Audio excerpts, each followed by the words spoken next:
Welcome to Sacrilegious Discourse. For this is what the Sovereign Lord says. Why do you need prophets to tell people who you are and what you want? If you can justify everything that the God of the Bible has done, then you can justify any of your behavior. A lot of this mentality is trickling into what is now mainstream right-wing Christianity. I am capable of empathy greater than this God of the Bible. This is a Bible that they tell kids. This is the good Lord. This is the good book. He is fantasizing about murder, mass murder. Head over to sacrilegiousdiscourse.com right now to find out how to leave us a review or support us on Patreon.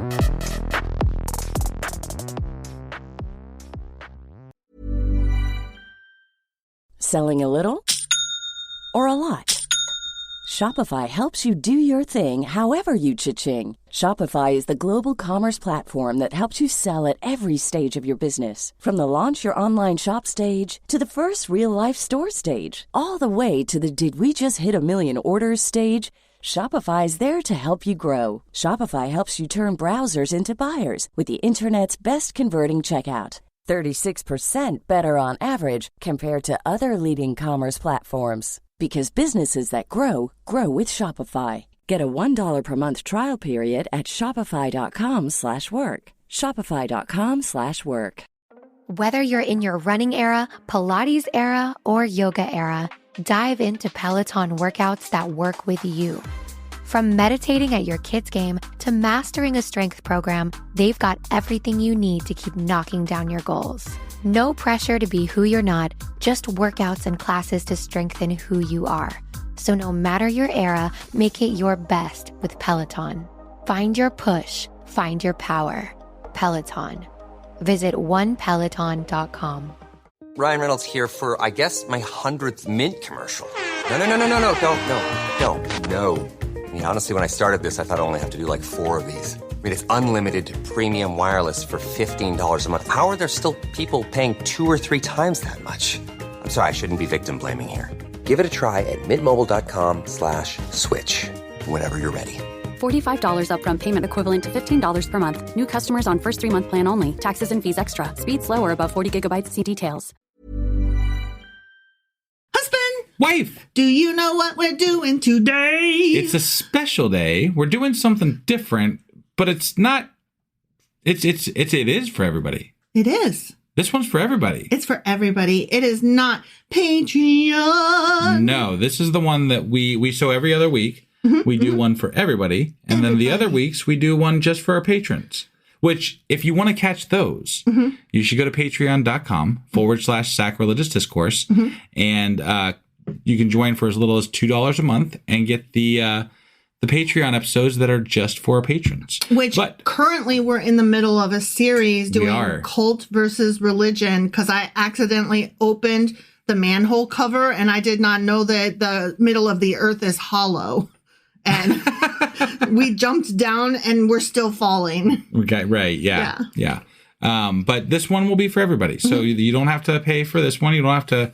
You know, the other way you can do it, because we're doing this, we always do our special episodes on our Discord now, which is every Wednesday evening at 10 p.m. Eastern. And there is always a link in the show notes to go and join our Discord. So if you want to catch them without paying us, you can do that at Discord. You just got to be there live. Yeah. Or forever hold your peace until you pay for it. Sure. I guess you could just like chat in the chat areas, and you can ask people, like, what do they talk about? What did they talk about? What did they say? What did they say? Every time you keep saying everybody, I keep thinking, everybody. That's not what came to my mind. Rock your body. Like, at all. Yeah. In no way whatsoever. But that's what I was thinking. So anyway, what are we covering today? Oh, yeah. We are covering that guy that's called the Antichrist. Right. Or, as he is affectionately known, Antichrist. Yes. And because it's being talked about a lot, right? We will talk about that in a minute. We will talk about the talking of it. Yes. Okay, let's go talk about it. Okay.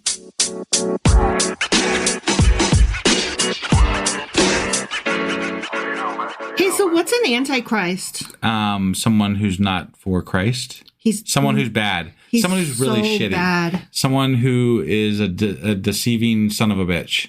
Oh, I like that. The deceiver. I mean, I've heard that a lot. Yeah, the deceiver has come. That's how. I mean, I guess the Antichrist. The reason I think the deceiver comes up is because I think how I am aware of the Antichrist is it's someone that Christians will follow, thinking that they're following the right path, but it's actually the wrong path. It's very confusing because, okay, here's the thing. Let's get into it. Well, let's cover this first. First of all, I just have to say, we have not read the New Testament. No. We have not read the Jesus-y bit. No, we haven't read the Jesus-y bit. And apparently this Antichrist thing comes in somewhere in...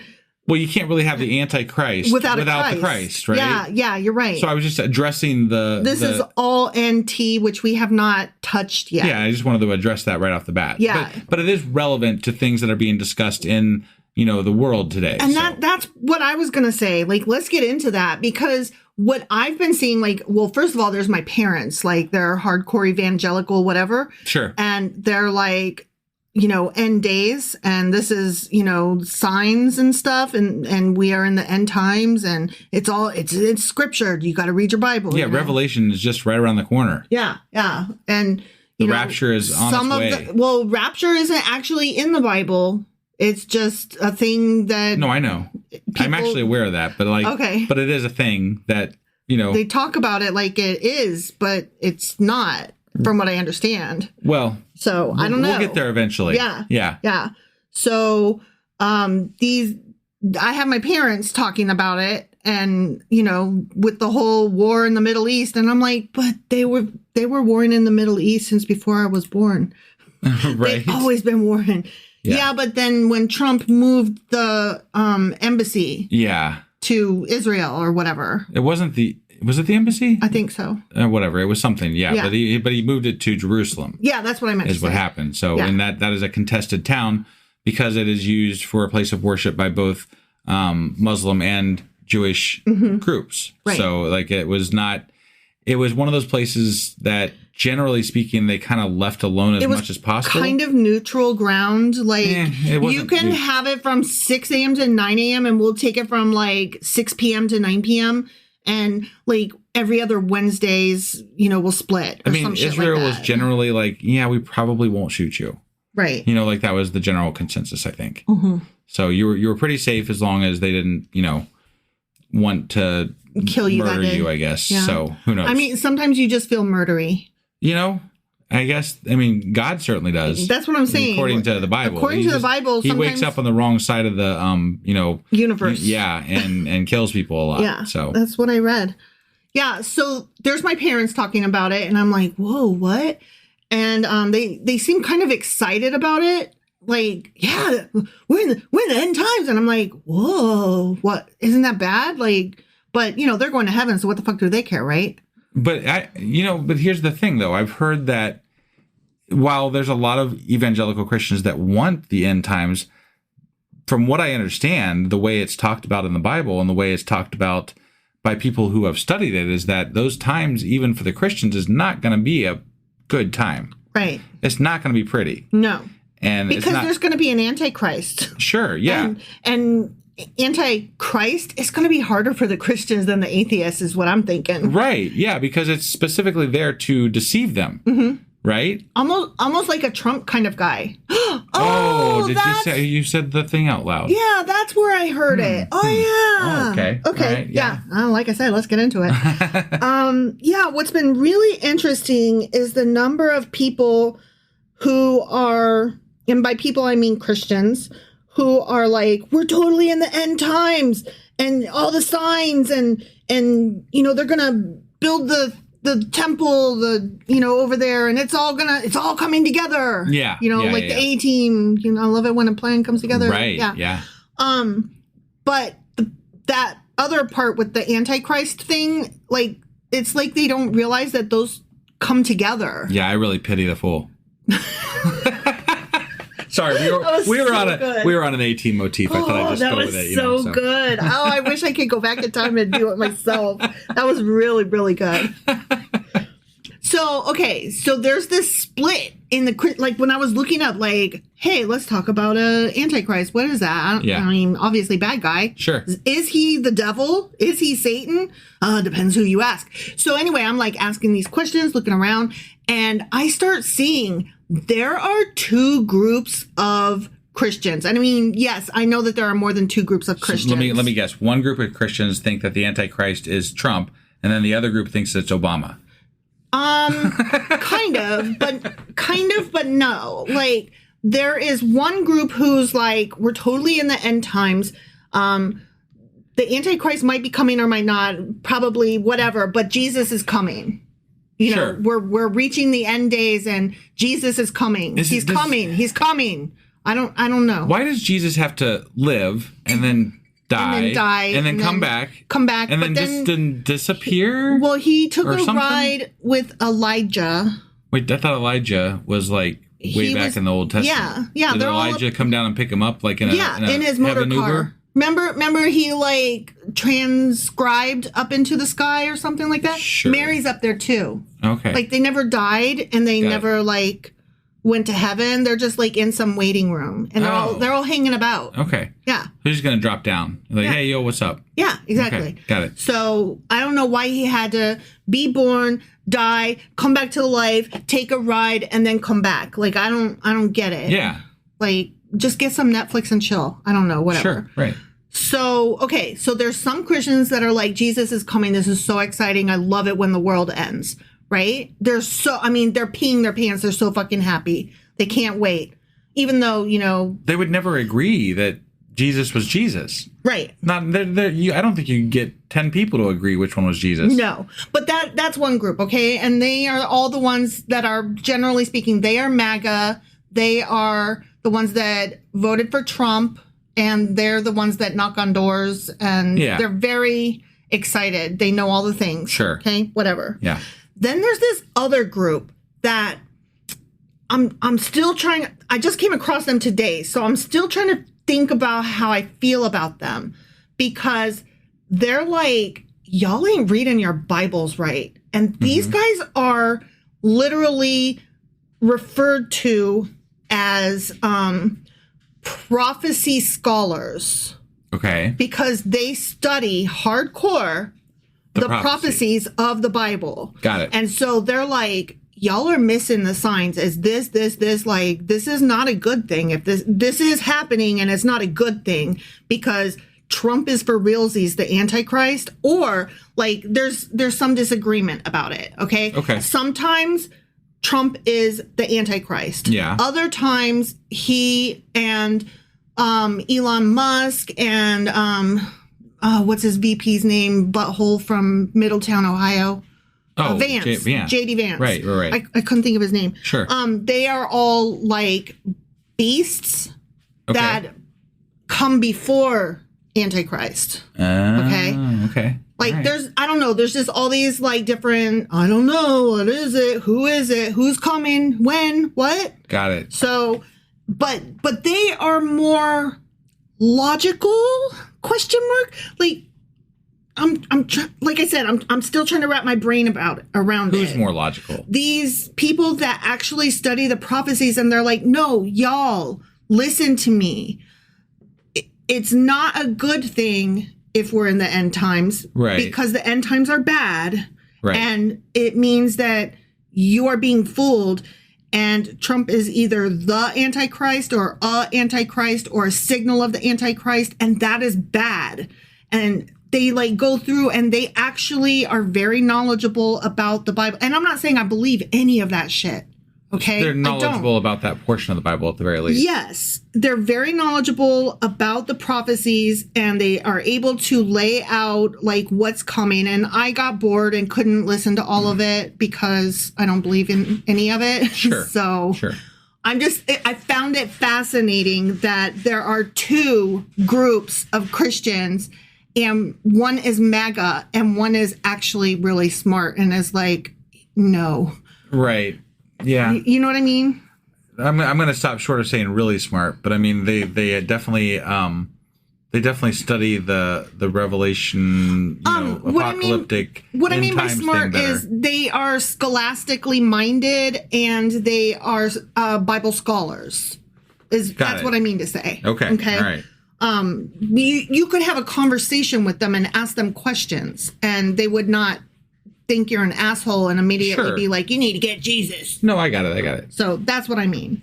All right, but let's get a little more academic now, okay? I had to just jump into that conversation with do you know anything about this guy? And what do you think of this guy? And here's why we're talking about this guy, okay? Right. Because Trump and the Middle East and everything that's going on in the world. Yeah. Okay? Mm-hmm. And everybody's talking about it. Sure. All right, so the Christian concept of Antichrist finds its roots in Jewish eschatological traditions. And eschatological is a fancy word for doctrine. Okay. Like eschatology, doctrine. Sure. Particularly the book of Daniel, written around 167 BCE. So we read the book of Daniel. Yeah. Yeah. So that's where, we originally hear about the Antichrist, which is so interesting to me because, I don't remember that. Right. It foretells the arrival of a final persecutor who would, quote, speak great words against the Most High and wear out the saints of the Most High and think to change times and laws. And that's Daniel chapter 7, verse 25. Do you remember all that stuff with the horns and the little horns and the big horns? Yeah. That was from Daniel. And that's part of this whole Antichrist end times thing. And monsters. And sometimes the horns represent 10 kings who are going to be ruling the world or some shit. I don't know. Oh, there's so many different ideas. Got it. Okay. So scholars generally agree that this particular passage originally referred to the Hellenistic ruler Antiochus Epiphanes. Okay. You remember that guy? I do. He's the Greek guy who sought to eradicate Judaism. So they were like, he's totally the Antichrist. He's wiping out. And we talked about this at the time. Right. That they thought this of him. Yeah. Because he's completely trying to get rid of their religion and wipe them out. And they're like, he's totally the Antichrist. Hate him. Got it. Right?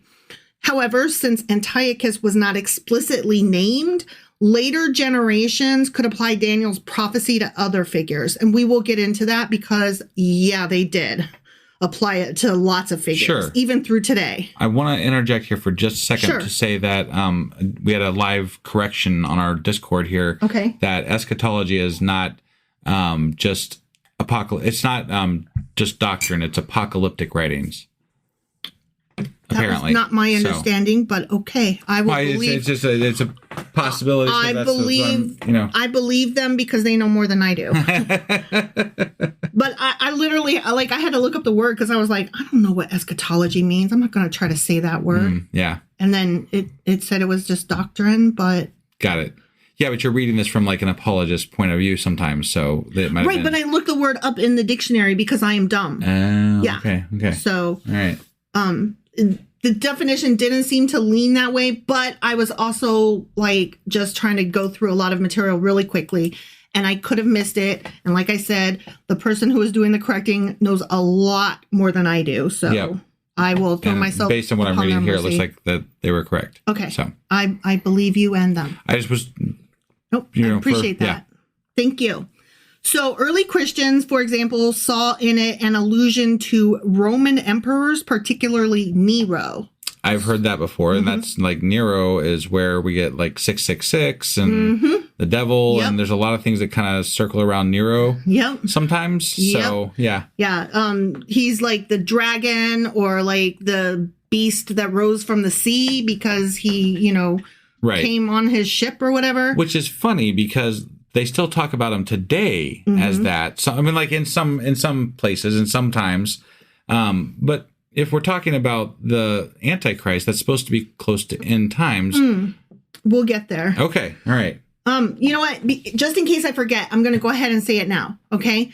There is the Antichrist, and then there are also an Antichrist, meaning a bunch of little Antichrist peoples running around who are not the big bad Antichrist. So there are many who believe, and that's what I was kind of getting into, the arguments that the people who are not excited about the end times, those intellectual scholar Christians that are into the prophecies and stuff, they cannot agree on whether it's the Antichrist or an Antichrist. Got it. Do you think the rest of the mini Antichrist, they have like a lodge or something that they get together and do Antichrist stuff at?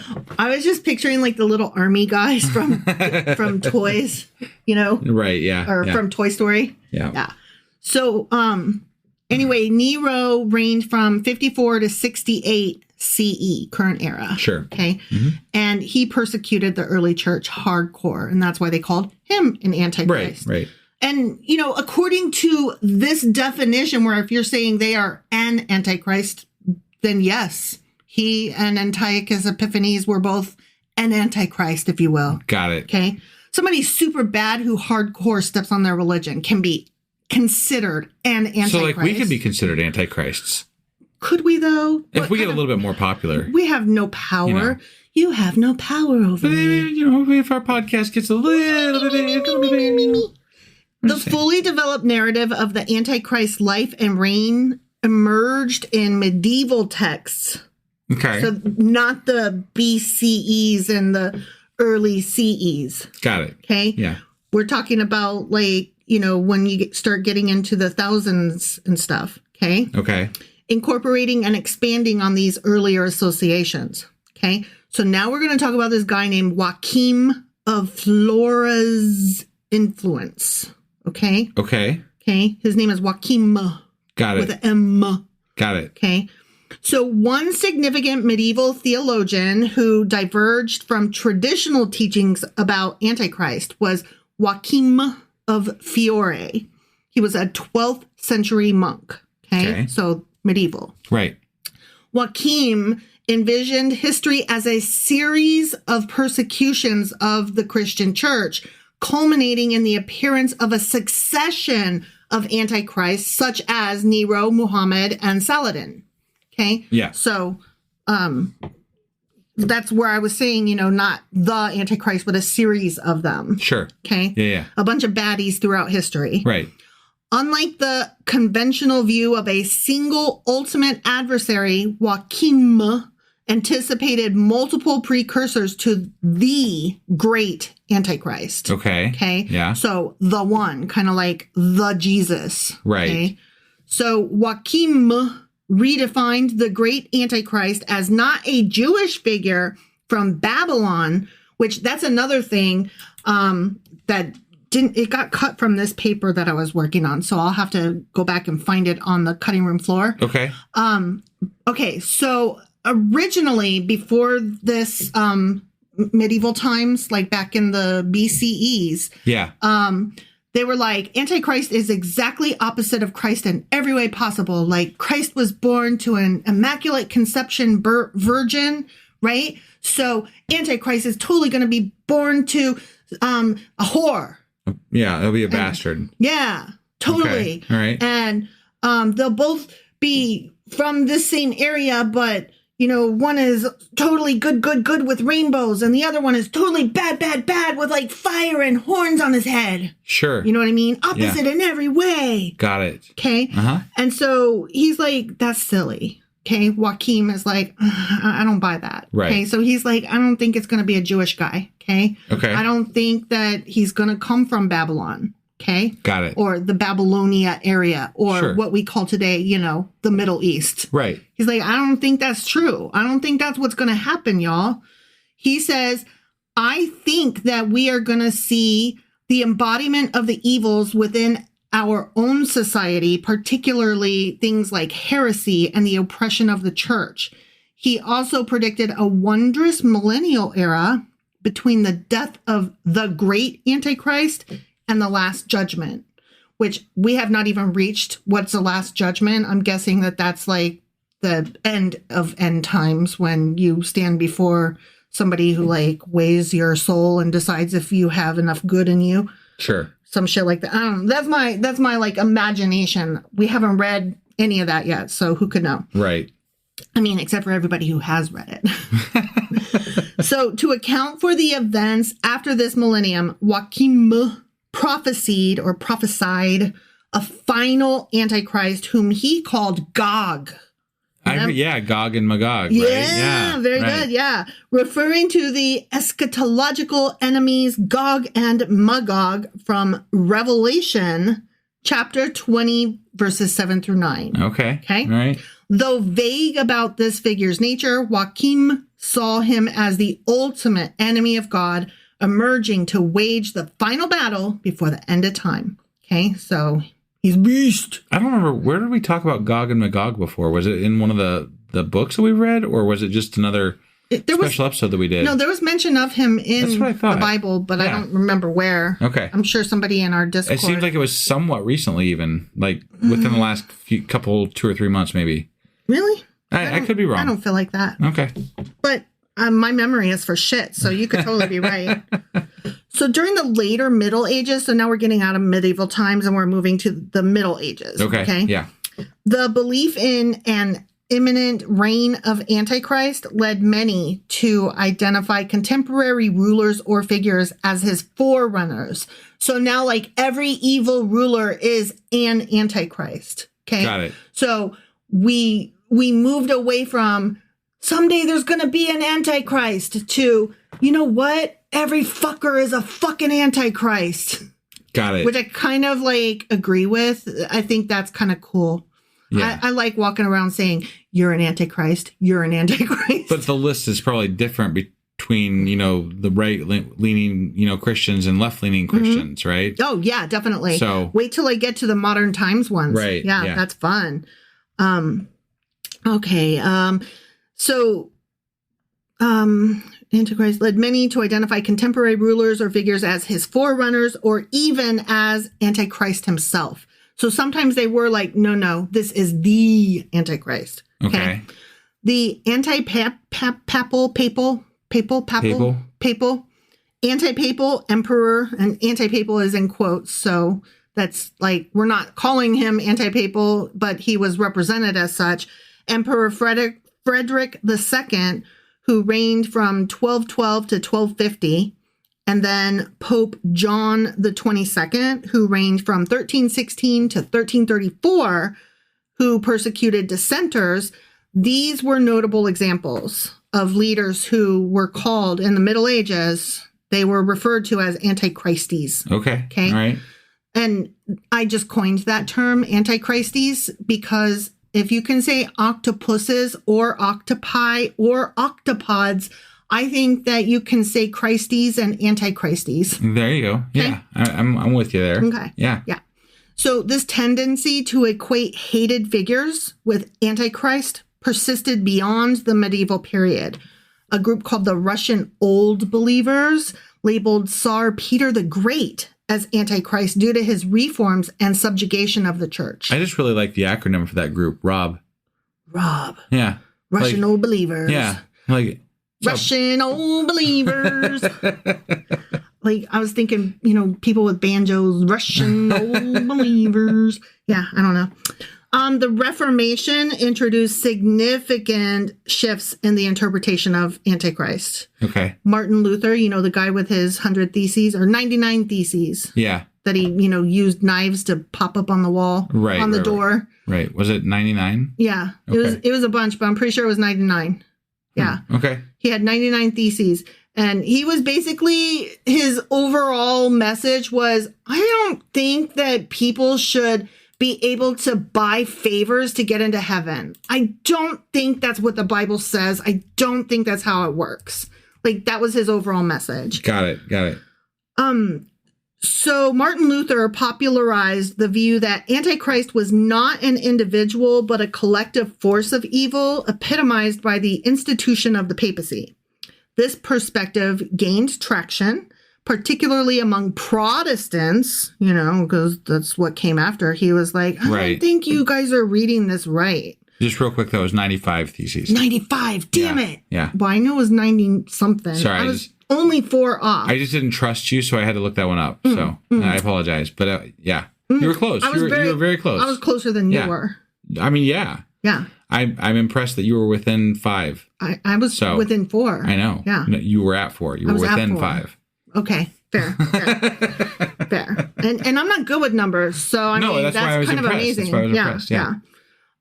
Yeah. So particularly among Protestants, and this marked a departure from the earlier focus on a single adversary. Okay. So we're going just totally away from that now. Yeah. And we'll never go back. Right. Ever again. Okay. Meanwhile, Roman Catholic teachings increasingly emphasize the spiritual deception associated with Antichrist. Okay. Framing him as one who claims to fulfill messianic hopes while glorifying humanity over God. Where are these ideas coming from? They're not coming directly from the Bible? They're coming from, like, religious teachings or religious, some of it is in the Bible, and some of it is just these religious dudes that sit around a table and decide what they think it means. And then the more that they, like, pat each other on the back for good thought, yes, the more it just kind of gets talked into that is the way it happened. That is what it means. Okay. You know what I mean? Yeah. So the church linked this deception to millenarianism. Okay. End of the millennium. Sure. That's what we're getting at. Right. And secular messianic ideologies. Okay. Okay. Secular messianic ideologies. That's a very interesting term. Got it. Because that means that a lack of belief in God, or not necessarily a lack of belief so much as a lack of worship, a lack of activity that is churchy related. Sure. But they still have ideologies of a Messiah. Okay. Right? Okay. That's very weird.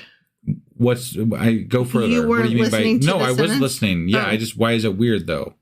Secular messianic ideologies. So, like, secular makes me think non-religious. Okay. No, and that's fair. But so I think what that's referring to is like what I would take it as is the non-church Christians, right? Okay. Like specifically like my mom, right? Okay. Like my mom does not ascribe to a certain church or anything like that. She just believes in God, right? Mm-hmm. And that would be, they're not worshiping correctly. They're not worshiping within the confines of what it is to be religious or Christian or Catholic or whatever it is. Okay. So that's how I would take it. All right. I don't know. I just thought it was like a really interesting mix of words. Sure. Juxtaposed against each other. Right. Yeah. I mean, I guess, secular can mean, I don't know. Maybe it's just encompassing that whole idea of non-practicing religious. Yeah. Okay. So religious non-practicing. Right. Okay. So in the modern era, the Antichrist tradition diversified further. Protestant interpretations often conceive of Antichrist as any force opposing Christ's teachings, though some evangelical and fundamentalist Christians revived the idea of a singular Antichrist figure in the 20th century. So, the 1900s. It's a lot sexier to have just one, The big bad. Yeah. Yeah. I mean, every TV show has, you fight the minions all the way up till you reach the end, and that's when you fight the big bad. Yeah. Yeah. Roman Catholics have become less inclined to emphasize a specific individual, focusing instead on broader spiritual and institutional evils. Interesting. Yeah. Considering that they really do need to concentrate on their institutional evils. Right. Yeah.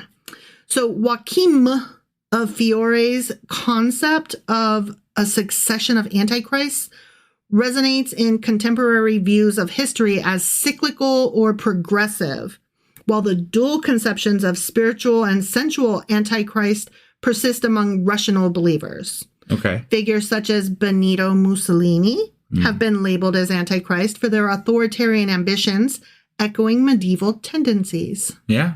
Okay. Which makes sense. Right. In popular culture, vestiges of medieval antichrist traditions appear in films like Rosemary's Baby. A film came out in 1968. Okay. I was not born until 75. I didn't realize that movie was so old. And The Omen, which came out in 76. And apparently there was a reboot in 06. I had no idea. I think I vaguely remember something like that. Yeah. I don't know. That kid was creepy, though. Like, I never saw the first one. Yeah. Or am I thinking of Damien? I have no idea what you're talking about. Okay, so. I don't know if Damien is the name of the kid in The Omen or if Damien is like a separate franchise, but that kid was creepy. Okay, so anyway, these films represent an Antichrist who is depicted as an apocalyptic individual. Similarly, superstitions about credit cards and barcodes. I have heard marks of the beast and stuff like that, as marks of Antichrist. Right. The number 666 from Revelation, or sometimes it's 616, depending. Yeah. Those reflect anxieties about diabolical institutions in modern society. Got it. Scholars such as Bernard McGinn have examined theological debates about the relationship between Antichrist and Satan. Yeah. You know, the bad up here and the bad down below. Right. What? I just want to interject real quick here. So another help from our live Discord, just, you know. So the word secular used to mean not being devoted to a religious life. Okay. So like, you have a belief, but... You can have a belief, you just aren't devoted to it by going to the functions and things like that. So that's kind of what we said, the non-practicing believer. Yeah. Okay. Cool. So we weren't far off. Right. Interesting. So, okay, scholars such as Bernard McGinn have examined theological debates about the relationship between Antichrist and Satan. The indwelling theory, wherein the Antichrist is a human inhabited by Satan, like possessed, you know? Yeah. Gained a lot of traction for avoiding the dualistic implications of Satan becoming incarnate. Because, you know, that would mean he's undefeatable. Yeah, I really feel like the church is missing out on some marketability here with you know, end time revelation type comic book series that they could put out. Comic books, movies, novels. Yeah, like you could make, I mean, this is some good shit, right? Like you could really turn this into a whole franchise. I mean, think about... It might even rival like Marvel, you know? Right? And like we have talked about the way Hell, Michigan is like just this little street. Right. Like it's not even an actual town. It's just a little fucking street corner. Yeah. And it has its own little zip code, and how they are totally missing out on all of the possibilities. Right. It's so stupid to see like, oh, you're doing this wrong. So this whole like Satan is not an actual thing. He's more like a demon that inhabits your body that gets rid of the possibility of him being incarnate, which, you know, he is a physical thing that can be beat. Okay. Yeah. So, yay, God can kill Satan. That's exciting. Otherwise, you know, he'd be too powerful. But God can create an entire universe. Why is it God hypothetically maybe created Satan? Well, and by that measure, no matter who the Antichrist is, God would have created that Antichrist, right? Well, like, we're not specifically talking about Antichrist now. We're talking about Satan here. No. I'm taking the whole thing into account here, and I'm like, but God made everything according to them. So if God made everything, he made all this shit too. But did he though? I don't know. No, obviously we don't believe he made shit. But the question that these guys are, they're just like, they're talking it out, you know? They're like, yeah, but okay. It's two kids sitting in the back of the car. Mom is driving them somewhere and she's got to hit the grocery store first, right? So they're sitting in the back of the car and they're arguing who's better, who's stronger, Superman or Captain America. Sure. Right? And it's DC versus Marvel. And they're just talking it out. And they both believe very firmly in their theories. Okay. Look, I really like Captain America. I think he's a great guy. But Superman has laser eyes. I'm just saying, and he can fly and turn back time. I mean, come on. I don't like his beginnings. I'm not talking. We're just talking about strength here. I'm just saying, Superman all the way. Yeah, but it's my understanding that he was created on like an anti-Semitic kind of beginning. Well, okay, yeah. So, I've heard that somewhere before, I guess, from too. me. Yeah, from you. So I'm just saying. But I'm just talking about strength of what they were built on. That's all. I'm sorry. Here's my thing. Back before I knew, like when I was in my younger, first tiptoeing into comics, before I knew that there was a whole DC versus Marvel thing. Yeah. I tended to lean more toward the Marvel characters, except for Batman, because I really loved how dark and depressed he was. Like, it appealed to my soul. Yeah. Except that, like, vigilantism, is that really what we want? So, but then when I got better experience with comics, I started to realize that they're both shit and that there's some really good indie stuff out there. Yeah. So, like Image Comics and Top Cow and, you know, stuff like that. Those are so great. Yeah. That's, you have no idea what I'm talking about. Yeah. Okay. So anyway, so these guys are like, no, Satan is totally strong and he's a badass. And then the other kid is like, nuh-uh. And no, because God could totally beat him. He rolled his D6 and he got I don't know, whatever you. I can't. They're like, playing Dungeons and Dragons and shit. You. Stop. No, it's just it's you could go down this rabbit hole all day. See, but you are trying to walk into these kids' discussion, and they're like, "Stop! You don't know. Go away. You're ruining our argument." But that's what I'm saying, though. Exactly, right? We have Christians taking this Antichrist stuff seriously. Mm-hmm. We have Christians that are full in on the belief that these things are real, and then they attribute them to people they don't like. You just need Jesus. And so therefore it's a little bit dangerous, right? If you just had Jesus. But the truth is, if you believe in God to begin with, you have to like go all the way with that, don't you? Like, why don't people take this out? Why don't they believe it all the way? I don't know. They only believe chunks of it. They're like, I believe that God is all powerful and created every fucking thing, but he also created this bad guy over here who I really fucking hate and he doesn't do anything about it. Like, what the fuck is that? That makes no goddamn sense. It's to build character. Fuck that bullshit. And also there's a greater purpose. You don't know all the things. You just have to always just be accepting, and it's how you reach your Zen. You just go,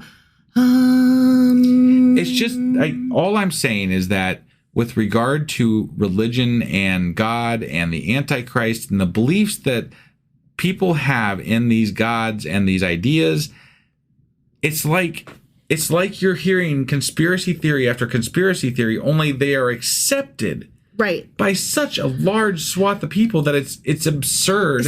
and disheartening. It's hard for me to get into religion at all, because this is the stuff I would want to learn about. Like, if I'm going to go in and believe in religion, okay, well, I want to know all the things then. Right? Like, okay, God and Satan and Antichrist and Jesus and explain Mary. It to me. How does it work? You know, how she was a virgin? How did that work? What did God fuck her? Like, I want to know. You know, like, I want to know all the things. Yeah, but there's nobody out there that, like, I've never heard of a Christian pastor who would literally sit there and entertain the real questions that, look, I'm sure that person exists. But in a general, like, if you're going to a church in your local area, that pastor's not going to sit down with you and answer all those fucking questions. No, he'll be offended that I even thought it. Right. Yeah. So it's like a Tupperware bowl. And, like, Christians are okay just popping up the corner every now and again and sniffing it, whereas I want to tear the fucking lid off. Yeah. And I want to stick my hands into the gobbledygook inside. Right. And, you know, just dirty it up. I want to know all the innards. Right. Okay. So this nuanced view has theological implications for understanding the nature of evil in Christian eschatology. Okay. Yeah. So it allowed them to, like, be like, it's totally evil. He's a baddie bad. Sure. Okay. Yeah. Finally, parallels exist between Christian Antichrist doctrines and Jewish eschatological figures like Armilus. Armilus? The fuck is Armilus? I don't know. The anti-Messiah described in text such as the Sefer Zerubbabel. Did you just start speaking in tongues? What the fuck happened there? Sefer Zerubbabel. Okay. Okay. So this guy, Armilus, often seen as an allegory, almost said allergy, Jesus Christ, often seen as an allegory for oppressive forces, symbolizes the ultimate triumph of good over evil, a theme that unites both Christian and Jewish traditions. Okay. So they have like this anti-Messiah, and the Christians have Antichrist. Sure. So they're like twinsies. I'm just going to be fair here. If I view someone as evil, I'm good I'm happy when the good triumphs over the evil as well. But you know what? It's never really that simple. But I generally speaking, I'm happy that Hitler got beat. Yeah. I'm just saying. Okay, but when we've got the anti-Messiah in Jewish and we've got the Antichrist in Christian, that to me feels like the ultimate Marvel DC crossover event of the millennium. Okay? And these two boys, they are skipping down the road together. They're holding hands and there are rainbows everywhere. And they're like so excited because, they're meeting for the first time, but also they've known each other forever. Yeah. So right. This is like a very special moment for them. I see. Okay. And also they braid each other's hair just because that's fun. Okay. Got it. All right. So many prominent figures from 1950 to the present day have been labeled as the Antichrist by individuals or groups. 1950s. I kind of associate that with McCarthyism and the whole communist scare thing. Don't ya? Yeah. Yeah. Often due to their political influence, ideological positions, or global reach. Some examples include, are you ready? I'm ready. Okay. Yeah. Okay, so here's some politicians and world leaders. Okay. John F. Kennedy. Yeah. As the first Catholic U.S. president, some fundamentalists speculated he was the Antichrist due to fears of Vatican influence on American politics. Oh, not that. Right? Then Ronald Reagan. Conspiracy theorists pointed out that his full name, Ronald Wilson Reagan, contains 6 letters in each name, 666. Oh, dang. This, combined with his popularity, led some to suggest he was the Antichrist. Wow. Okay. Interesting. Barack Obama. That was to be expected. Right, yeah, because, Many conservative Christians, I like how the other two are just like, yeah, conspiracy theorists, and yeah, he's the first Catholic, blah, blah, blah, and you know how it is, like, blah, blah, blah, and then we get to Barack Obama, and, why don't you just say racist? Right. Many conservative Christians, many racists, accused Obama of being the Antichrist during his presidency, citing his charisma. God damn you for that! We can't have charisma up in this bitch. Global appeal. Oh, I hate it when people like him. Damn it. And policies they viewed as unchristian. Things like universal health care. How dare the very audacity. Right. Okay. Yeah. What a fuck face. Hope and change. I hate that fuck face. Wow. He was such a bad, terrible dude. That was all sarcasm, just to be clear, blah, blah, blah. I know, but just in case there's a noob, I have to say, I love Obama. Okay? All right. Donald Trump. Yeah. That was obvious. I'm going to stop you for just a moment. Because if I were to associate a single human being that I've ever known in my entire life as embodying the characteristics that I am aware of the Antichrist, it would be Donald Trump. Exactly. And I would say that whether or not he was president or not. Right? It's him being president is what brought him to our attention as being such. Right. I didn't go looking for him. Well, and the power kind of gives him that status of the Antichrist, right? So I guess part of it is him being president, but he's just he doesn't even try because he doesn't have to. I just can't figure out why Christians like him. I'm like, this dude is he's nothing. So bad. You would have kicked him out of your goddamn church. Right? He's not that he would have ever showed up in the first place, but He's gross. He's so gross. But they're the ones who embrace him, they're excited because they're about to go to heaven. So, they love it. Yeah, they love him. Because end times is going to be fun. It's so exciting for them. They love it. There's going to be rainbow slides with lollipops in the way. Well, and no, that's not what they're excited about. You're missing it. They're excited about the hail and brimstone and bricks and fire and mortar that's going to fall on us. But I didn't even get to the cotton candy cupcakes yet. Okay, well, they're going to be sitting on the side with their lollipops and candy cupcakes. Okay. Cotton candy Come cupcakes. On now, get this right. I'm sorry. Having just slid down a rainbow, and then they too are holding hands and skipping and braiding each other's hair.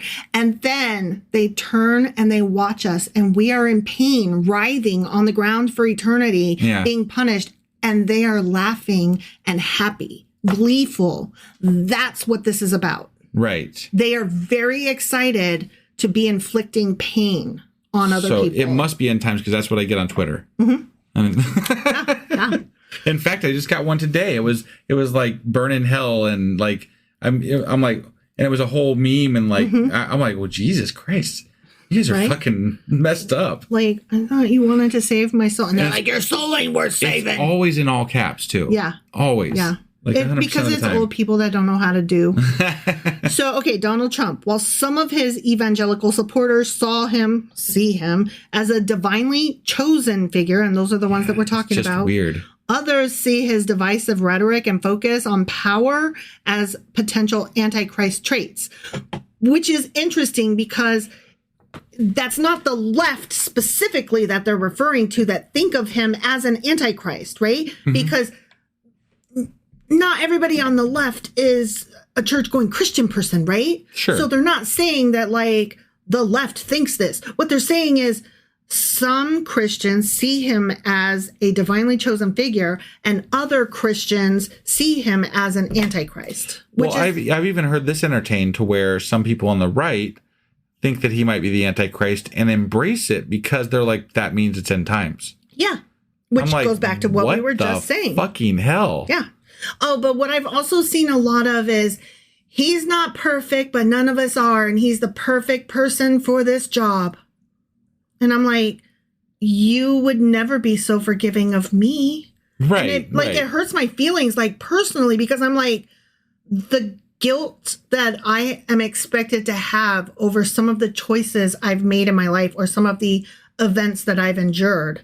And to know that you would forgive him, but not me? Right. Why? What did he ever do?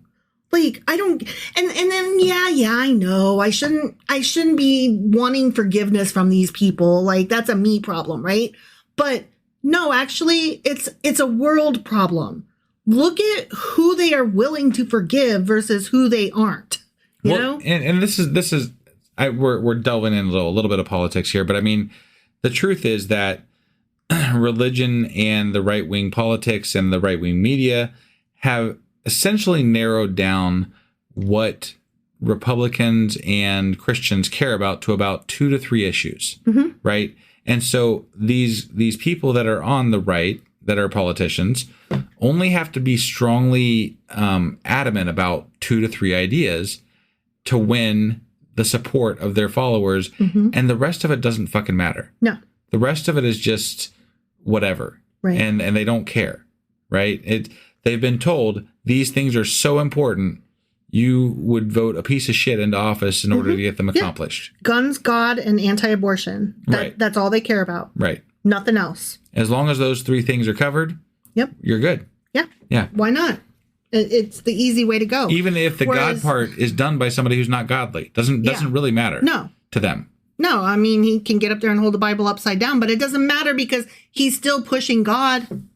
Like, it doesn't matter. He may be doing a bad job, but he's still putting the word of God out there. Yeah. And that's more than any other president. I've literally heard people say this stuff. Yeah, yeah. So Pope John Paul II and Pope Francis, various Protestant groups have accused modern popes, the 2 that I just mentioned, of being the Antichrist due to their roles in the Catholic Church, which some view as a, quote, Babylonian institution tied to Revelation, the book thereof, you know? Okay. All right. Pope Francis in particular has been targeted for his, quote unquote, progressive stances on issues like climate change and LGBTQIA plus inclusion. Did God weigh in on climate change?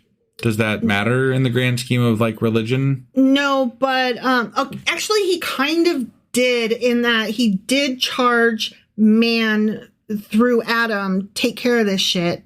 Right, which would indicate to me that you should take care of it. But Christians since then have said, no, we're just passing through. I'm on my way to somewhere better. I can dirty this shit up. I don't fucking care. I'm on my way. Right. It doesn't matter. Earthquake. I'm going to heaven. Either God's going to save me, or I'm going to die and God's going to take me to heaven. Right. It's fine either way. Yeah. I'm at peace with it. Yeah. So let's talk about some cultural figures that have been accused of being the Antichrist. Ready? Okay. Yeah. Jane Fonda. She's not on my list. Really? But I am sure. Or Henry, or was it Henry? Yeah, whatever. Any Fonda's bad, with most people. Yeah. So I figured that was going to be one of them. Nope. The Beatles, especially John Lennon. Yeah. Yeah. The band's massive influence and Lennon's infamous comment that they were more popular than Jesus fueled claims of satanic connections and Antichrist accusations. Yeah. Yeah. Okay. So that's fun. Okay. Sure. Next one on my list is Bill Gates. Yeah. Right. Heard that one. Yeah. Conspiracy theories have linked Gates to the Antichrist, particularly around the COVID-19 pandemic, suggesting his advocacy for vaccines and global health is part of a sinister plot involving microchips and the mark of the beast. Yep, definitely heard that one. Elon Musk, which is another figure that is like tearing the Christian community in half. Right. Some have speculated that his focus on AI, space exploration, and transhumanism aligns with fears about technological overreach and potential end times prophecy. Yeah, this fucker's, he's digging into some really crazy shit. Yeah. And people were worried about fucking credit cards. Yeah. 20 years ago. They were worried about Bill Gates today. Right. Yeah, right. Exactly. But Elon Musk can do no wrong. Yeah. Yeah. The inability to see evenly is just astounding. It really is. So let's talk about some pop culture and conspiracy theories. Ready? Okay, Mikhail Gorbachev. Yeah. His birthmark, which some saw as resembling the mark of the beast, and his role in dismantling the USSR led to suspicions. Of him being an Antichrist? Why? Because I just told you he had a scar that they thought resembled the mark of the beast, and he had a role in dismantling the USSR. But that's like, we wanted that. But that was a good thing. But now I don't know. Okay. Whatever. I can't explain Christians. I'm done trying. Right. Yeah. Okay? Yeah. Henry Kissinger. Is that who you were trying to think of earlier? That fucker is the Antichrist. His global influence as U.S. Secretary of State made him a frequent target of Cold War era Antichrist accusations. Yeah, no doubt. This one I hadn't heard. I find this one very interesting. Prince Charles, now King Charles III. Royal watchers linked his lineage and global presence to theories about him being the Antichrist. Okay. I don't know if he's an Antichrist, but he sure is a pedo. Right, yeah. And he nasty too. Right. And he's a lazy fuck. Yeah, I can't speak to that. I don't know anything about him. There was this whole thing where he couldn't even pick up his own fucking pen. Like, somebody had to like come twist the pen for him and dip it in the ink for him. And, oh, wow. Yeah. And he's like, That's some. And yeah, and I read somebody like used to work in the palace or something. Yeah. And they did like this expose or something. And she was like, yeah, like you have to be available all night because you might have to run into his room to tuck him back in and to bring him his teddy bear. And oh my God. Yeah. What? Right? Oh, England just needs to ditch that shit. But I'm just like, okay, P. Diddy, like you're the same. You have too much money, you know? Right. That's basically what it is. You have too much money. You are not accountable to anybody. And so you just like have these ludicrous demands of other people. Here's the thing. I feel like with this is my feelings on the English monarchy, right? And that's that it's kind of outlived its cuteness, necessity. Yeah, it went from like it went from something that was like a drama to now it's like Desperate Housewives. Yeah. Or something, you know? I mean, it's just, it's fucking nutty all the time. You should see the people in the comments argue over whether Prince Harry and Meghan Markle are good or bad. There's no in between. I don't understand why anybody gives a fuck about any of that. I'm like, they're people who have money to live however the fuck they want to because they were born that way. Well, okay, so the people that say that they're good are like, they were trying to leave the monarchy and get out, and all they asked for was could we just have a security detail? Right. That's it. Yeah. Okay, so those are the people that are defending them, right? Yeah. Now, here's the other half of it. I don't know how much of this is true. They were like, yeah, they're rich enough. They can pay for their own fucking security detail. And also, they wanted to keep their titles, which no. And also, they were an embarrassment to the and I'm like, oh, because y'all are an embarrassment to yourselves. Wait, but is this because Meghan Markle looks slightly black? Right. Is that what this is? You're racist? It was a thing right off the bat, I think. So like, I didn't even know she was black until they told me because she's so light skinned. And I was like, y'all so thin skinned that like her slight tan fucking like made you pee your pants. You were so mad about her slight tan. Like, Jesus. Right. Man. Okay. Sorry. We're like Antichrist. Right. Yeah. Antichrist. Yeah. Yeah. Mm-hmm. All right. So here's some key trends in accusations. Okay. Yeah. These accusations often reflect cultural anxieties or political divides of the time. Sure. Figures with global influence, particularly those who promote change or challenge the status quo, are especially prone to being cast in the Antichrist role by conspiracy theorists. Of course. The idea of the Antichrist is deeply intertwined with Christian eschatology, especially interpretation of the end days in the Bible. Yeah. Okay. Like the end is near and we have reached the end times. Right. You know, all of those. Yeah. The end is fucking nigh. I was going to say, you said it wrong the first time. It's nigh, not near. Yeah. Got to say nigh. The end is near. And the end is... I was just being funny. Okay. Sorry. These ideas come primarily from passages in the book of Revelation, 2 Thessalonians, Daniel, and 1 John. Okay. Uh-huh. While interpretations vary across denominations, many link the Antichrist with specific signs and events signaling these end times. Okay. Okay. Yeah. How the Antichrist fits into end times prophecies. Are you ready for this? I'm ready. So exciting. The Antichrist is often seen as a charismatic leader who deceives the world, opposes God, and establishes a global system of governance or worship in opposition to Christianity. I guess Trump, at least so far, has not stood in opposition to Christianity. So he has warped it some, though, Hanny. Oh, he's definitely warped it, but he hasn't stood in opposition of it. I would say the warping of it is in opposition of it. Okay, all right.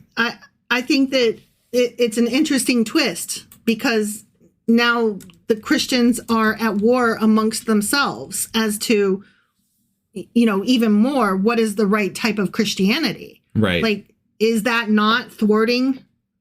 Yeah. So according to the book of Revelation, this figure is associated with the beast who brings chaos, wars, and persecution of the faithful. Right. Some believe the Antichrist will enforce the mark of the beast, 666, which controls commerce and allegiance to his rule.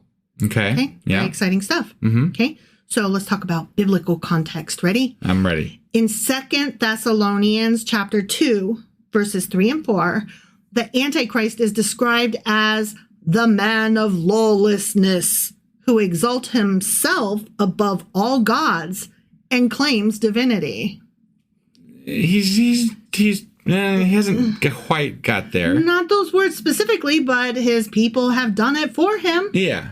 And he does not dispute it. Once he's in office, we'll see how it goes. He does exalt himself above all gods. He does. Well, we know that to be true, probably. But not in so many words, right? But definitely, you can just tell. Yeah. Revelation chapter 13 depicts a beast rising from the sea, empowered by Satan, deceiving nations and demanding worship. Okay. Yeah. Okay. And then number 3, the final confrontation. Christians anticipate Jesus' second coming when the Antichrist and his followers will be defeated and God's kingdom will be established on earth. Flowers for everyone. I see. Okay. Talk about the pay-per-view rights on the Jesus versus Trump fight. Jesus Christ. Fucking Netflix better not host that would shit. Crash. Yeah. So let's talk about the end times. That's fun. Okay. Current events and misinterpretation of the end time signs. Okay. Yeah. Certain global events often become fodder for claims that we are living in the end times based on their alignment with perceived biblical prophecies. Okay, so I've got a list of a few here. Okay, yeah. We got wars and conflict. The Bible warns of wars and rumors of wars in Matthew chapter 24. Yeah. Events like the Ukraine war, Middle Eastern tensions, or rising geopolitical conflicts are interpreted as signs. There's always almost war. never not, I mean, there's never not there's war. never not war. Yeah. Number 2, global pandemics. COVID-19 and other disease outbreaks are linked to the, quote, pestilences mentioned in Matthew chapter 24, or the plagues of Revelation. Vaccine mandates and rumors of microchips have been tied to the mark of the beast. Yeah. I know. All right. This is silly, right? Okay, number 3, economic turmoil. What? Global recessions, cryptocurrency, and moves toward digital currency raise fears of a cashless society, which some associate with the Antichrist economic control, as mentioned in Revelation chapter 13. And yet the right wing buys into all this like so hard. Yeah. Like, I don't, okay, whatever. Okay. All right. It's the very, he doesn't have to thwart Christians because they are thwarting themselves. You know what I mean? He's like, all I did was stand there. And then I turned around and farted on all of them. And they were like, please more, master. All right. Number 4, climate change and natural disasters. Increases in earthquakes, hurricanes, and wildfires are seen as fulfillment of Matthew chapter 24, verse 7, and Revelation's judgments on earth. No. Revelation apostrophe S. Oh, okay. Judgment on earth. Got it. Sorry. The judgments that belong to Revelation. Got it. Yeah. On earth. I apologize. You should. Number 5, technological advancements. Developments in artificial intelligence, biotechnology, and transhumanism, which is to say brain-computer interfaces, not trans people. No, I get it. I mean, I understand that you understand it, but maybe some of our listeners did not. And I did not know what transhumanism was, so I wanted to make sure that everybody knew. I apologize. Okay. Brain-computer interfaces. Right. So all of this AI and biotechnology and transhumanism stuff, these are often viewed as humanity, quote, playing God and fulfilling prophecies of knowledge increasing in the last days, as foretold in Daniel chapter 12, verse 4.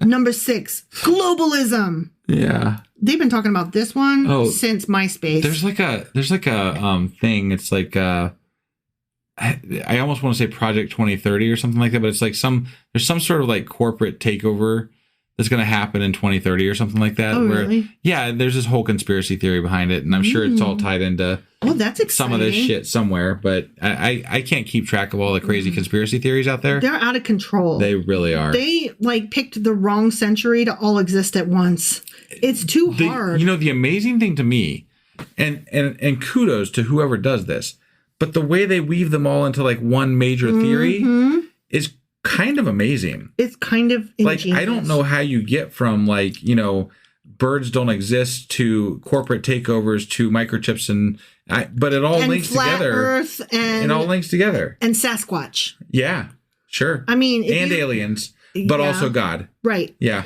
But if you put all of that into ChatGPT, you'd still come up with a shit story. Right.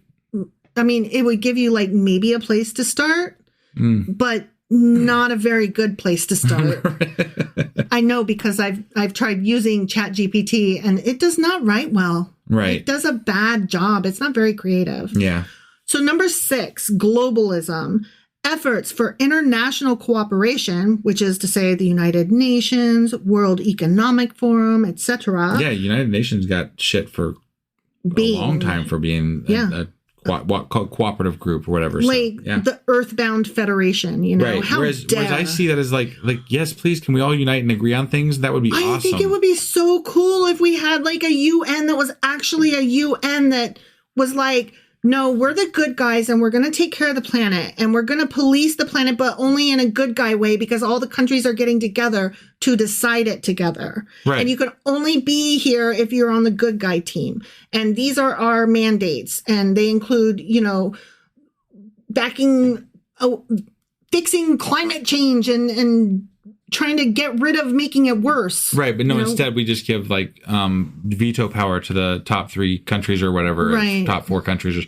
And they're like, yeah, we don't want to do that. And we have no power. It has no power. We can't do anything. Good stuff. Number 6. Oh, I just read that one. That was the globalism one. So yeah, that's bad. We hate a government that is countries working together. Right. We don't like that. Mm-hmm. Number 7, moral decay.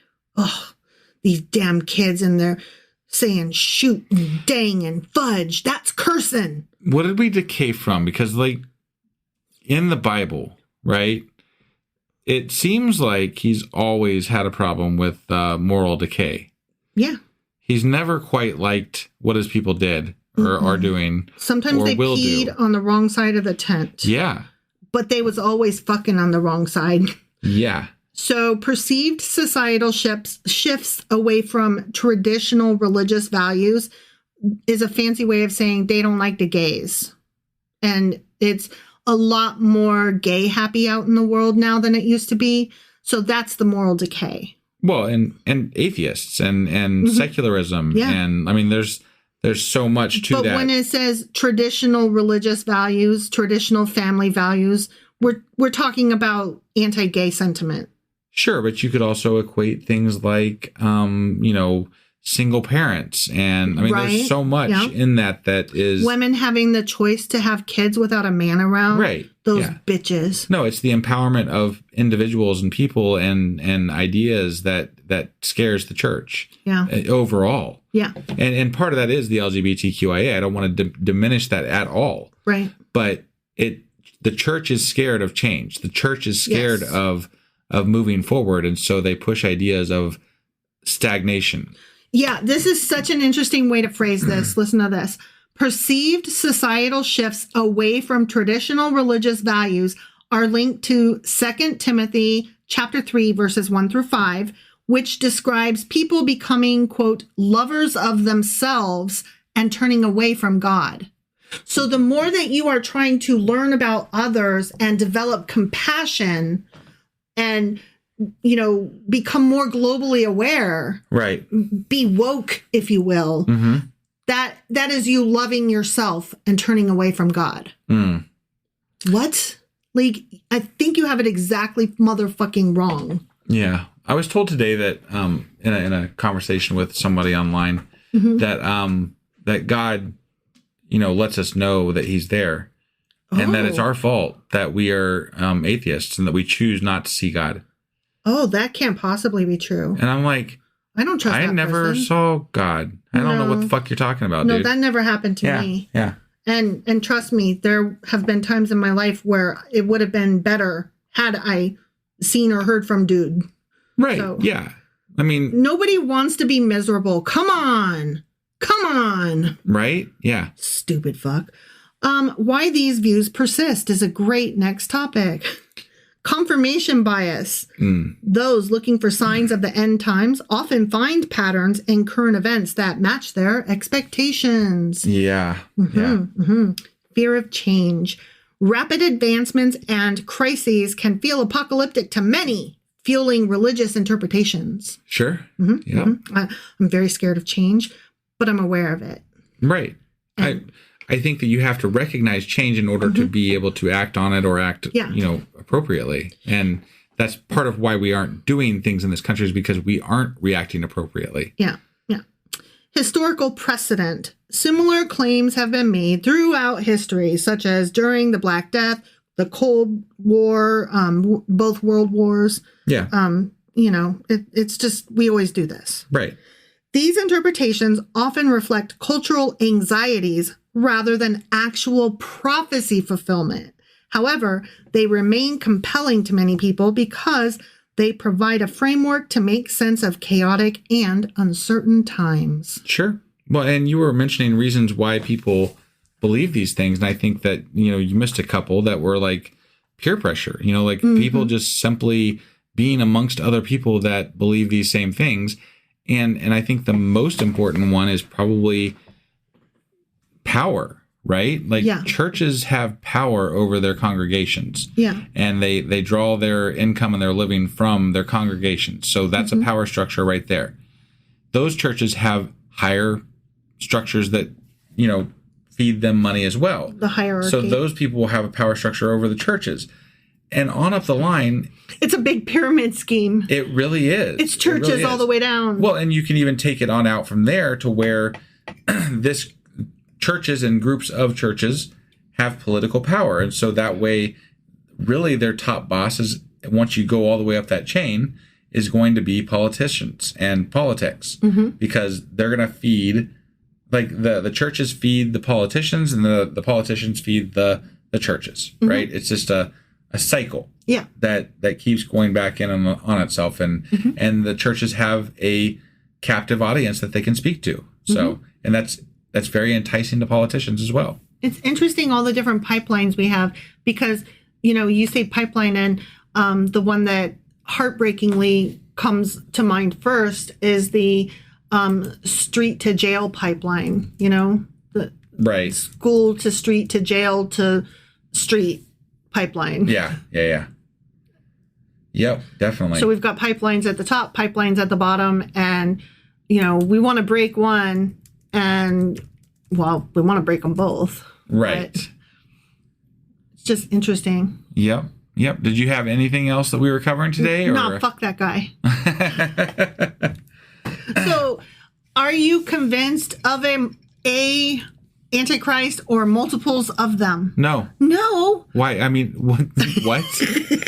Why would that even be a question you would ask? Like, me. Like, no. No, it was a joke question. Okay, all right. Here's my next question. For these Bible-y scholar peoples who are studying the prophecies, right? Yeah. Can you see why they would see Trump either as a Antichrist, the Antichrist, or a harbinger thereof? Can I see why they see that? Yeah, definitely. I told you when we were talking about it that, I mean, if there's been anybody that embodies the idea of what I thought what the Antichrist stood for, it's Trump. Trump embodies everything that I imagine the Antichrist would be. I was trying to explain my feelings about this to, I had hired a writing coach for a few months. Yeah. And I was trying to explain how this, when Trump won the election the first time around, how him being the embodiment of so much evil had impacted my ability to write, because what can you possibly write now? He is the ultimate, he is the epitome of bad. Right. There is no bad guy because there's Trump. Right. Yeah. And I couldn't conceive of a villain or stakes that were high enough or hard enough or scary enough because Trump. Right. And I recognized that was just me panicking in that moment about how serious and scary it was to have him as our president. Sure. But now that he's there again, I still feel that way. And toward that end, where I was having this discussion with my, at the time, writing coach, I have another friend who is in therapy, and excuse me, the therapist told my friend that she had parted ways with another therapist who had had complaints about her because this is so interesting. I'm trying to think how to phrase all of this. So some of her, not my friend's therapist, but the other one, okay? Yeah. So we'll call her therapist X, okay? Okay. Therapist X had gotten questions from some of her patients, clients, whatever. I'm concerned about the election and blah, blah, blah, and politics is so scary. And a lot of these patients were people of color. And so they were I'm feeling particularly persecuted, blah, blah, blah. And, some of them were even brave enough to ask, like, I need to know who you voted for because I'm bearing my soul to you. Yeah. And it's important. Right. And she had voted for Trump. And so these clients, people of color, were asking her, like, how do you think that makes me feel? Like, to know that, like, you are more concerned about your paycheck and the price of eggs than your own clients' lives. Like, we bear our soul to you. We tell you the things that we're going through that are hardships in our lives. And you're voting for somebody who wants to deport us or kill us or put us in jail just because of the color of our skin. Like, how? How? And so she got very, like, defensive with these clients, patients, whatever, and was kind of let go. And I found that situation so disturbing, and I'm not even sure where I was going with it other than to say these things impact us on such a personal level, not just like the country and the world are in turmoil, but just even in our own living room, sitting at our desk, they freeze us, or, trying to find somebody that you can trust and confide in, and you can't because they voted for Trump. Yeah. The Antichrist. Sure. Yeah, I don't know how to follow that up. That was a a trauma dump, right? Right. Yeah. Like, yikes. But definitely let us know what do you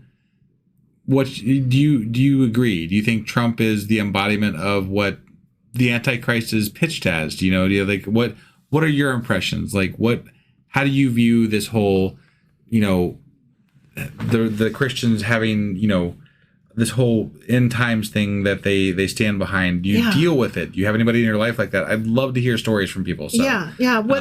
Whether you have deconstructed, you're in the process of deconstructing, whether you've never been in religion, much like me and husband, or, religion is in your rear view mirror far past, like all spectrum of that. Like, what are your thoughts on that? Yeah, no, I'd definitely be interested. Mm-hmm. So I think, is that all we've got for today? Yeah. I really wanted to go more in depth, but we haven't read enough New Testament, particularly Revelation. Well, we had an hour and 20 minutes worth of material just right there. Oh, well then. So I think we went pretty in depth there. Okay, just kidding. I don't know, when I get a bone, sometimes I just gotta gnaw it. Yeah. And I didn't realize it had been so long. Yeah. Sorry. No, it's all right. It's all right. I think it was a good conversation. All right. Well, I'm done. All right. We'll see you guys. Don't forget, join us on the Discord live next week, and you can catch it without having to be a patron. So, patreon.com/sacrilegious discourse, $2 a month, and on Patreon, and you can listen to it, or come over to Discord and listen to it there. Wednesdays at 10 p.m. That's Eastern. Right. Yeah.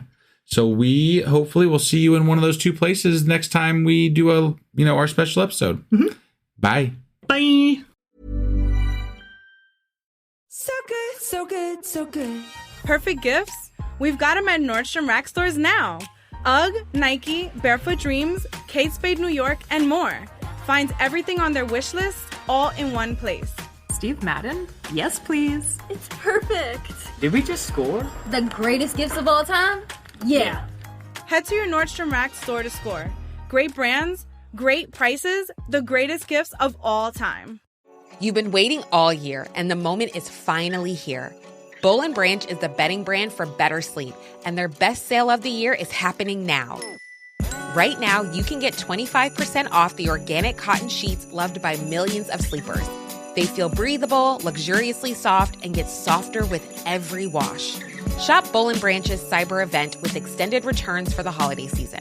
Hurry to bollandbranch.com and use code BUTTERY for 25% off everything. Limited time only. Exclusions apply. See site for details. 1-800-Flowers.com knows that a gift is never just a gift. A gift is an expression of everything you feel and helps build more meaningful relationships. 1-800-Flowers takes the pressure off by helping you navigate life's important moments by making it simple to find the perfect gift. From flowers and cookies to cake and chocolate, 1-800-Flowers helps guide you in finding the right gift to say how you feel. To learn more, visit 1-800-Flowers.com/ACAST. That's 1-800-Flowers.com/ACAST.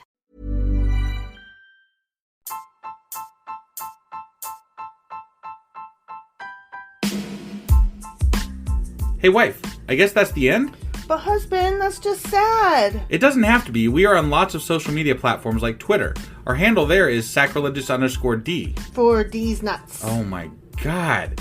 Stop doing that. Anyway, we're also on Facebook, Instagram, and Pinterest. There's a link to all of our social media sites at our website. Ooh, we have a website? Yeah, it's sacrilegiousdiscourse.com, where you can also find a link to our merch shop. We have a merch shop? Yep, we have podcast-themed clothing, mugs, notebooks, and more, as well as an atheist and science-themed products.